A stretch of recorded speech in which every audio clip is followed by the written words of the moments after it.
پاکستان کے ساتھ ہماری محبت کا رشتہ لازوال ہے، اس لیے کہ اس پاکستان کو ہمارے بزرگوں نے بنایا۔ کچھ لوگ کرائے کے مکان میں رہ رہے ہوتے ہیں اور کچھ لوگ اپنا بنا کے گھر رہ رہے ہوتے ہیں۔ تو جو کرائے کے مکان میں رہ رہے ہوتے ہیں تو وہ مکان کے ساتھ جو سلوک کرتے ہیں وہ کسی سے مخفی نہیں ہوتا۔ کچھ لوگ پاکستان میں رہ رہے ہیں لیکن وہ کرائے کا مکان سمجھ کے رہ رہے ہیں، اور ہم اس وطن میں رہ رہے ہیں اس لیے کہ ہمارے بزرگوں نے اس کی بنیادیں کھودی، اس میں خون ڈالا، اس کے اندر جو ہے وہ تعمیر کے مراحل سارے طے کیے۔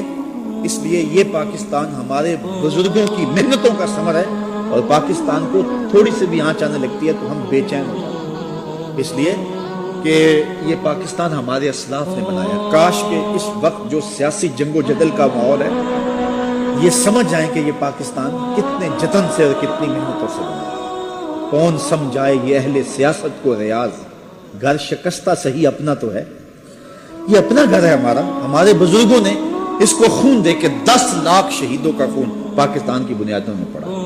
1 کروڑ سے زائد لوگوں نے ہجرت کر کے جو ہے وہ اس ملک کو قربانی دے کر کے جو ہے اس ملک کی آبیاری کی ہے۔ 50,000 خواتین کی عصمت لٹی۔ وہ منظر کتنا دردناک تھا کہ جب سکھ جو ہے وہ آگے بڑھ کے کسی عورت پہ حملہ آور ہوتے اور وہ اپنی عزت بچانے کے لیے کنویں میں چھلانگ لگاتے۔ اللہ اکبر! آپ سرہند شریف جائیں تو وہاں ساتھ ایک کنواں ہے، اس کنویں پر لوگ جاتے ہیں، ہزاروں کی تعداد ہوتے ہیں۔ اس کنویں کے بارے میں مشہور یہ ہے کہ اپنی آبرو بچانے کے لیے اس کنویں کے اندر سید زادیوں نے چھلانگیں لگائی تھی۔ تو یہ پاکستان ایسے تو نہیں بنا، یہ پاکستان یوں ہی تو مرز وجود میں نہیں آتا۔ میں کہانی پڑھ رہا تھا، ایک شخص کہتا کہ سکھوں کا جتھا میرے پیچھے آیا اور آگے نہر تھی، اور میں نے محسوس کیا کہ نہر میں بہت سارے لوگ تیرتے ہوئے جا رہے ہیں۔ تو میں نے بھی ایک لکڑی پکڑی اور اس لکڑی کو پکڑ کے نہر میں چھلانگ لگا دی تاکہ میں بھی اس کے سہارے جو ہے وہ آگے چلا جاؤں۔ تو کہتے ہیں کہ میں نے جب چھلانگ لگائی تو چاروں جانب لوگوں کا ہجوم تھا، اور میں نے کہا کتنے لوگ اس طرح میری طرح جان بچا رہے ہیں، لیکن جب میں نے دائیں بائیں جو ہے دیکھا تو میرے علاوہ ساری لاشیں ہی تیر رہی تھی۔ اتنے لوگوں نے خون دیا، اتنے لوگوں نے خون دیا۔ تو پاکستان اس لیے ہمارے بزرگوں نے نہیں بنایا تھا کہ بن جائے نشیمن تو کوئی آگ لگا دے، تقدیر نے اس لیے تنکے نہیں چنوائے تھے۔ اس پاکستان کی بنیادوں کے اندر لہو ہے، خون ہے۔ میرے والد گرامی رحمۃ اللہ تعالی علیہ جب 14 اگست آتا تھا تو آپ اللہ کا شکر بھی ادا کرتے تھے، پاکستان کے لیے دعائیں بھی مانگتے تھے، لیکن میں نے دیکھا کہ ان کی آنکھوں میں آنسو اس دن زیادہ ہوتے تھے، ان کو وہ مناظر یاد آتے تھے، بلکہ مجھے فرمایا کرتے تھے ہر 14 اگست کو شام کو ہم ان کے دائیں بائیں بیٹھ جاتے اور وہ پاکستان بننے کے حالات ہمارے سامنے رکھتے۔ تو ایک مرتبہ ہمارے گھر میں ایک خاتون تشریف لائیں تو بڑی گرم جوشی کے ساتھ بزرگوں نے اس کو بٹھایا، استقبال کیا۔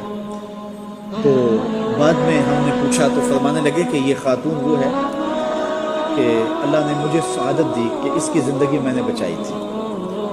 کہا کہ اس خاتون کے پیچھے سکھ جوان دوڑے اور یہ مکان کی چھت پہ چڑھ گئے، اور سکھ پیچھا کرتے ہوئے وہاں پہنچے تو اس نے گلی میں چھلانگ لگا دی تو اس کی ٹانگیں ٹوٹ گئیں۔ فرماتے ہیں میری والدہ بیمار تھی اور بوڑھی تھی، میں ان کو کندھوں پہ اٹھا کر کے گلی سے نکل رہا تھا تو یہ راستے میں رو رہی تھی اور مجھے کہنے لگی کہ پاجی میرا کی بنے گا؟ تو فرماتے ہیں کہ میں نے کہا کہ تجھے میں انشاءاللہ پاکستان لے کے جاؤں۔ تو فرماتے ہیں میرے والد گرامی کہ میں پھر 1.5-2 کلومیٹر ایک جگہ پہ اپنی والدہ کو بٹھایا اور پھر دوبارہ آیا، اور اس خاتون کو میں نے کندھوں پہ اٹھایا، اور جہاں والدہ بیٹھی تھی وہاں اس کو اٹھایا، پھر والدہ کو اٹھایا اور 2 کلومیٹر آگے چھوڑا، پھر پیچھے اس کو لینے آیا۔ فرمایا کرتے تھے لوگوں نے پاکستان کی طرف 1 بار سفر کیا ہے، میں نے پاکستان کے لیے 3 بار سفر کیا۔ 1 بار جاتا تھا، پھر آتا تھا، پھر آتا تھا، اور اس طرح جو ہے وہ پاکستان اس خاتون کو میں نے پہنچایا، اور وہ بہت زیادہ تشکر کے جذبات تھے اور ماضی کی یادوں کا ذکر ہو رہا تھا۔ تو کتنے دکھوں کے ساتھ 50,000 خواتین جو ہیں وہ ان کی قسمتیں پامال ہوئیں، اور لاکھوں لوگوں نے اس پاکستان کی بنیاد کے اندر اپنا لہو ڈالا۔